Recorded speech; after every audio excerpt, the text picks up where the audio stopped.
मराठा आरक्षणाच्या मागणीसाठी आता मुंबईला जाण्याच्या निर्णयावर मनोज जरांगे पाटील ठाम आहेत। उद्या मुंबईला जाण्यासाठी सज्ज असून आता मुंबईला गेलो समजा, असं जरांगेंनी पुढारी न्यूजशी बोलताना सांगितलंय। सुधारणा आणि दुरुस्तीच्या नावाखाली वेळ मारून नेत असल्याचा आरोप जरांगेंनी सरकारवर केलाय आणि त्यांच्याशी बातचीत केली आहे आमच्या प्रतिनिधींनी। सुट्टीच्या दिवशी देखील ज्यांच्या नोंदी सापडलेल्या आहेत त्यांचा अर्ज भरण्याची जी की प्रक्रिया आहे त्या दिवशी देखील सुरू राहील, कसं बघताय एकंदरीत? अहो, शासन आदेश करते, प्रशासन ऐकतच नाही ना।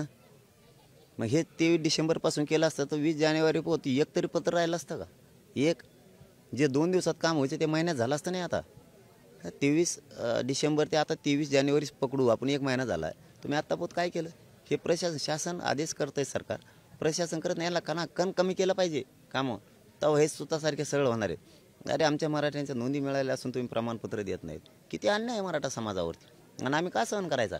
म्हणून मराठ्यांना विनंती माझी, अशी संधी पुन्हा नाही येणार। या संधीचं सगळे सोनं करा आणि मराठ्यांनी घराघरातून बाहेर पडा। आता सगळे मुंबईकडे चला, काम नाही, फेम नाही, काय नाही, बुड द्या, कामं बुडाले तर पण आपल्या पोरांच्या पिढ्यांना पार कल्याण होणार आहेत, पोरं मोठे होणार। अनेक दिवसांपासून सांगतायत की यादी लावा, प्रमाणपत्र द्या, मात्र जशाच्या आंदोलनाची दाहकता महाराष्ट्रभर वाढत चालली, नियोजन सुरू झालेलं आहे, त्याच पार्श्वभूमीवर आता कुठेतरी सरकार हालचाली करतं। इतक्या दिवस तुम्हाला सिरियस घेतलं नाही असं म्हणता येईल तुम्हाला, म्हणायचं आहे?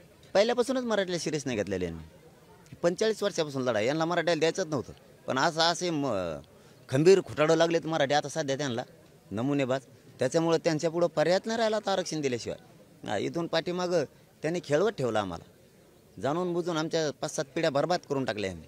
आता बर्बादच नाही होऊ द्यायच्या, म्हणूनच मी कागद आणि त्याच्यावर शब्द वाचून सगळं नाकारतोय। नसता ते कालचा जर अध्यादेश घेतला असता ना, माझ्या मराठीची आत्ता फसवणूक झाली असती लगेच, कारण ती अध्यादेश मी म्हणलो असतो सगळे सोयरे शब्द घेतलाय, आता झालं आपलं काम, झालंच नाही। सगळे सोयरे शब्द कागद राहिला असता, ते नोंदीच मिळाल्या नाही, त्यांनी कोणाकडे मागणी करायची? सगळ्यात ज्याला नोंद नाही आहे त्याच्यासाठी हे आरक्षण आहे, तो अध्यादेश आहे। पण ज्याच्याकडून त्याला घ्यायचं आहे त्याच्याकडेच कोण बी प्रमाणपत्र नाही आहे, मग हे सोयऱ्या घेईन कुठून? त्याच्यासाठी त्याच्या सोयऱ्यांना अगोदर प्रमाणपत्र मिळालं पाहिजे, मग ह्या सोयऱ्यांना अध्यादेश निघालेला मिळणार आहे, म्हणजे ज्याची नोंद नाही मिळाली त्याला तवा मिळणार आहे। कॅमेरा पर्सन संतोष सिरसाटसह मी सचिन जिरे, आंतरवाली सराटी, जालना।